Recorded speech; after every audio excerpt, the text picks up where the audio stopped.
ലോകകപ്പ് ഫുട്ബോളിന്റെ ആവേശത്തിലാണ് നാട്. ഫുട്ബോൾ ടൂർണമെന്റ് സംഘടിപ്പിച്ചാണ് വയനാട് ജില്ലയിലെ കമ്പളക്കാട് ഒരു സംഘം ആരാധകർ ലോക ഫുട്ബോൾ മാമാങ്കത്തെ വരവേൽക്കുന്നത്. സുർജിത് അയ്യപ്പത്തിന്റെ മനോഹരമായൊരു റിപ്പോർട്ട്.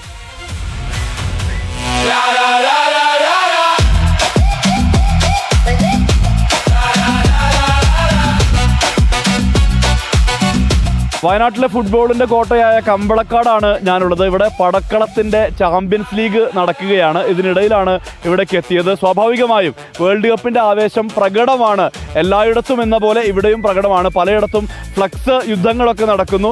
ഇവിടെ പന്ത് കളിച്ച് ഫുട്ബോളിന്റെ ഭാഗമാകുന്നു എന്നുള്ളത് തന്നെയാണ്. കാരണം ഇവിടെ ടൂർണമെന്റ് നടത്തി ഫുട്ബോൾ ഈ വേൾഡ് കപ്പിന്റെ ഭാഗമാകുന്നു ഇവർ എന്നുള്ളതാണ്. ഇവിടെ ചെറിയ കുട്ടികൾ മുതൽ മുതിർന്ന ആളുകൾ വരെയുണ്ട്. അവരുടെ ലോകകപ്പ് പ്രതീക്ഷകളെ കുറിച്ച് തന്നെ നമുക്ക് ചോദിക്കാം. ഇത്തവണ ആര് കപ്പടിക്കും, എന്താണ് പ്രതീക്ഷ? നമ്മൾ പോർച്ചുഗൽ കപ്പടിക്കുന്നു. കോൺഫിഡൻസ് നമ്മൾ ക്രിസ്ത്യാനോ ഫുൾ ഫിറ്റ് അല്ലേ. ഇത്തവണ വേൾഡ് കപ്പ് ആര് കപ്പ് നേടുന്നുള്ളതാണ് നിങ്ങളുടെ പ്രതീക്ഷ? എന്താണ്? ഒരു സംശയമില്ല, ഞങ്ങൾ ഫ്രാൻസ് തന്നെ. ഒരു സംശയമില്ല. പിന്നെന്താ, എതിരാളി ആരാണ്? ഞങ്ങൾ വളരെ ശക്തമായ ടീം.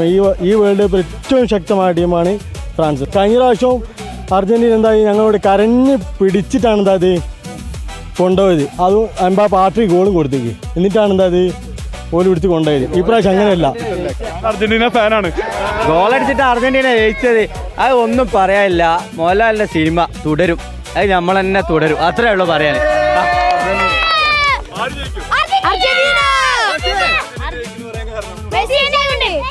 മെസ്സി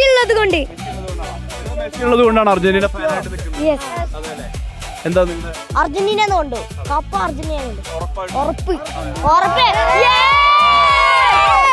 സാധാരണ വേൾഡ് കപ്പിൽ 1-2 ഒക്കെ ഫേവറേറ്റുകൾ 2-3 ഒക്കെ ഉണ്ടാവാറുണ്ട്.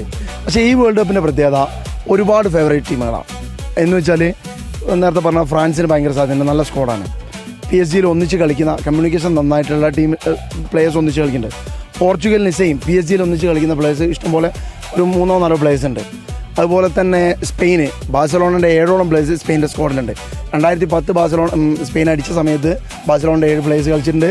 2014 ജർമ്മനി അടിച്ച സമയത്ത് ബയൺ മ്യൂണിക്കിൻ്റെ 7 പ്ലേയേഴ്സ് ഒന്നിച്ച് കളിച്ചിട്ടുണ്ട്. സോ ഫുട്ബോളിലെ കമ്മ്യൂണിക്കേഷൻ എന്നുള്ളതിന് വലിയ റോളുണ്ട്. അത് ശരിക്കും കണ്ടതാണ് നമ്മൾ കഴിഞ്ഞ വേൾഡ് കപ്പിലൊക്കെ. അത് അങ്ങനെ നോക്കുകയാണെങ്കിൽ ഇപ്രാവശ്യം സ്പെയിനിന് നല്ല സാധ്യതയുണ്ട്, പോർച്ചുഗലിന് സാധ്യതയുണ്ട്. അതുപോലെ തന്നെ നമ്മളെ നേരത്തെ പറഞ്ഞ പോർച്ചുഗലിന് സാധ്യതയുണ്ട്, ഫ്രാൻസിന് സാധ്യതയുണ്ട്. ഇന്ത്യയും ബ്രസീലും ഈ സ്ക്വാഡിൽ വരുന്നു. ഞാൻ പറയാം ബ്രസീൽ അർജന്റീന ഒക്കെ നല്ല സ്ക്വാഡുണ്ട്. പക്ഷേ കമ്പാരിറ്റീവ്ലി ഞാൻ പ്രതീക്ഷിക്കുന്നത് ബ്രസീലിനും അർജന്റീനക്കും ഒക്കെ ഇപ്രാവശ്യം സാധ്യത വളരെ കുറവാണ് കമ്പാരിറ്റീവ് ഈ ടീമുകളെ വെച്ച് നോക്കുമ്പോൾ. ഞാനൊരു ഇംഗ്ലീഷ് ഫാനാണ്. ഇംഗ്ലണ്ടിനും നല്ല സാധ്യത ഇപ്രാവശ്യം കാണുന്നുണ്ട്. നിങ്ങൾ പറയാം എല്ലാ വർഷവും ഇംഗ്ലണ്ട് ഫേവറേറ്റുകളായിട്ട് വരും, തിരിച്ചു പോകും എന്നൊക്കെ പറയും. പക്ഷേ ഇപ്രാവശ്യം ഇംഗ്ലണ്ട് അടിക്കുമെന്ന് ഉറപ്പ് പറയാൻ പറ്റില്ലെങ്കിലും ഒരു കാര്യം ഞാൻ ഉറപ്പിച്ച് പറയും, അതെൻ്റെ വീഡിയോ കണ്ട ആളുകൾക്കൊക്കെ അറിയാം. ഞാൻ സാധാരണ പറയാനുള്ളതാണ്, ഇപ്രാവശ്യം കപ്പ് യൂറോപ്പിലേക്കാണ്. യൂറോപ്പിലേക്കാണോ കപ്പ്? Brazil, Latin America. അവസാന 4 യൂറോപ്യൻ ടീം മാത്രം സ്പെയിന് കപ്പടിക്കും. 21ാം നൂറ്റാണ്ടിൽ ഏറ്റവും കൂടുതൽ വലിയവരുടെ വീഴ്ചകൾ, വാഴ്ചകൾ ഇതെല്ലാം സംഭവിക്കാൻ സാധ്യതയുള്ള ഇടമാണ് ലോകകപ്പ്. എന്ത് സംഭവിക്കുമെന്ന് കണ്ടറിയാം. എല്ലാവരും ആവേശത്തിലാണ്. ആ ആവേശത്തിന്റെ ഭാഗമായാണ് കമ്പളക്കാട് ഇങ്ങനെ ഒരു ടൂർണമെന്റ് നടക്കുന്നത്.